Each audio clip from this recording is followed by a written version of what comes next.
Monera. All prokaryotes are placed under kingdom Monera. Simply all bacteria comes under kingdom Monera. These bacteria are known as sole members of kingdom Monera. What is meant by sole members? Sole అంటే పేరులోనే ఉంది. Single. So unicellular members of kingdom are bacteria. Kingdom Monera are bacteria. And coming to these are most abundant in nature. I mean most abundant means can present in everywhere. ఎక్కడైనా నివసించే శక్తి దీనికి అమ్మ Telugu medium.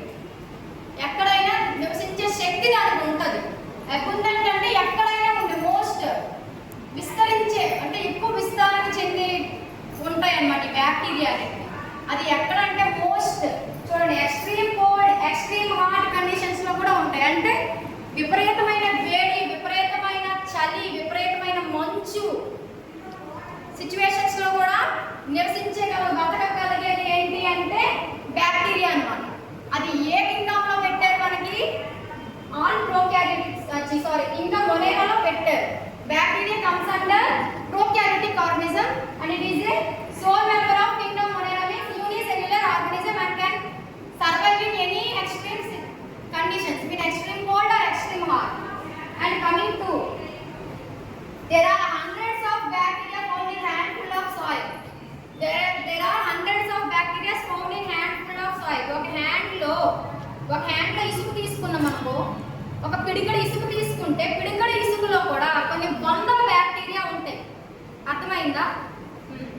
Based on shape, ఈ shape ని base చేసుకొని bacteria మనకి 4 types గా divide చేశారు. ఎలా? కోకి, బ్యాసిల్లస్, స్పైరులినా అండ్ విబ్రియో. కోకి అంటే స్పైరల్ షేప్ లో ఉంటాయి, స్పెరికల్ షేప్ లో ఉంటే కోకి అంటారు. బ్యాసిల్లస్ అంటే రాడ్ షేప్ లో ఉంటాయి, ఇలా ఉంటాయి. కోకి అంటే స్పెరికల్ షేప్ లో ఉండేటివి కోకస్ అంటారు. కోకస్ కోకి. బ్యాసిల్లస్ అంటే రాడ్ షేప్ లో ఉంటాయి, అంటే ఇలా రాడ్ షేప్ లో ఉంటాయి అన్నమాట. నెక్స్ట్ స్పైరులినా అంటే స్పైరల్ షేప్ లో ఉంటాయి, అంటే వంకలు ఇలా రింగిల్ షేప్ లో ఉంటే స్పైరులినా షేప్. దానికి ఫ్లాజిల్లాస్ ఉంటాయి, ఇలా లోకమేషన్ అంటే మూవ్మెంట్ కోసము ఫ్లాజిల్లాస్ రెక్కలు లాంటివి చిన్నవి ఇలా ఉంటాయి. నెక్స్ట్ వన్ ఈస్ విబ్రియో అంటే కామా షేప్ లో ఉండే బ్యాక్టీరియాని విబ్రియో అంటారు, ఇలా ఉంటాయి comma shape. Coming to shape is simple but nature is complex. Shape వరకు వస్తే సింపుల్ గానే ఉంటాయి, దాని నేచర్ దాని ఆకృతి చూస్తే సింపుల్ గా ఉంటుంది. కానీ దాని నేచర్, దాని బిహేవ్, దాని తత్వం చూస్తే మాత్రం చాలా కాంప్లెక్స్ ఇన్ నేచర్, చాలా క్లిష్టంగా ఉంటుంది. అర్థమైందా?